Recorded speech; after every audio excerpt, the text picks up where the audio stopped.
प्रकृति के नियम सभी के लिए समान हैं, फिर वो मनुष्य हो या एक चींटी।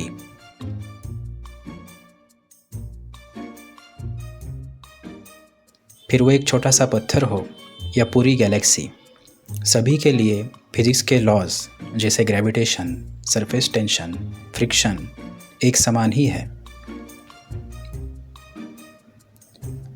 लेकिन इन्हीं नियमों का प्रभाव स्केल के बदलने पर नाटकीय रूप से बदल जाता है। इंसानी स्तर पर ग्रेविटेशनल फोर्स प्रमुखता से महसूस होता है, लेकिन चींटियों के स्तर पर वही ग्रेविटेशनल फोर्स लगभग नगण्य हो जाता है।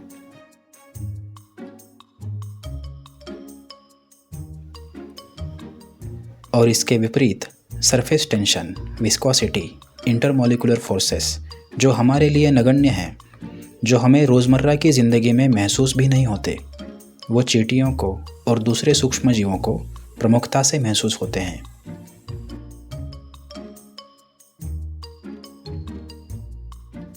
प्रकृति के 4 फंडामेंटल फोर्सेस की अपनी अपनी रेंज फिक्स्ड है। ग्रेविटेशनल फोर्स काफ़ी दूरी तक काम कर सकता है, जबकि इलेक्ट्रोमैग्नेटिक फोर्स यानी surface tension, intermolecular forces, viscosity ये सब बहुत कम दूरी तक ही काम करते हैं। लेकिन इनकी स्ट्रेंथ अपनी रेंज के अंदर ग्रेविटेशनल फोर्स से कई गुना ज़्यादा होती है।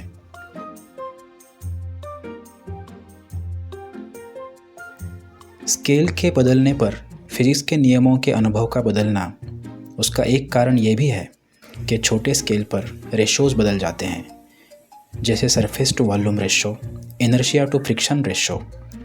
जिन जीवों का सरफेस टू वॉल्यूम रेशो ज़्यादा है वह अपने वेट से कई गुना ज़्यादा वज़न उठा सकते हैं, जैसे चींटी। लेकिन उनका इनर्शिया टू फ्रिक्शन रेशो कम है।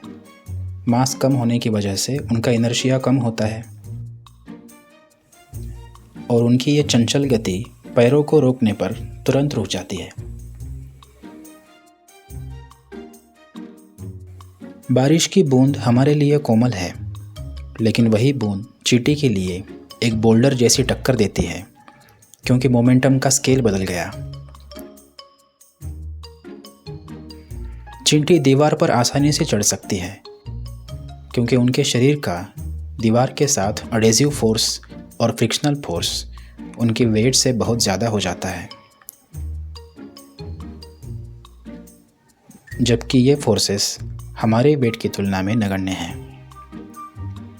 अगर चींटी गिर भी जाती है तो भी उसे कुछ नहीं होता, उसकी कोई हड्डी नहीं टूटती, क्योंकि उसका वेट बहुत कम है और एयर का रेजिस्टेंस काफ़ी ज़्यादा, जबकि वही एयर रेजिस्टेंस हमारे लिए कम पड़ जाता है।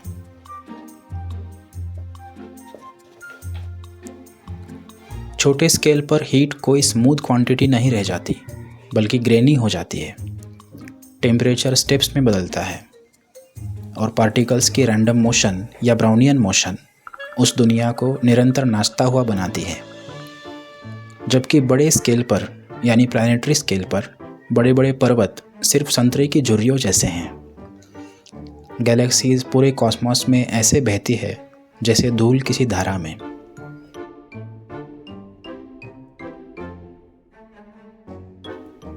हर स्तर पर अलग अलग फोर्सेस का शासन चलता है, कहीं ग्रेविटेशनल, कहीं इलेक्ट्रोमैग्नेटिक और कहीं न्यूक्लियर। तो इस तरह चींटी एक अलग ही यूनिवर्स में जी रही है, जहाँ फिजिक्स के नियम तो वही है, लेकिन उनका अनुभव बिल्कुल अलग।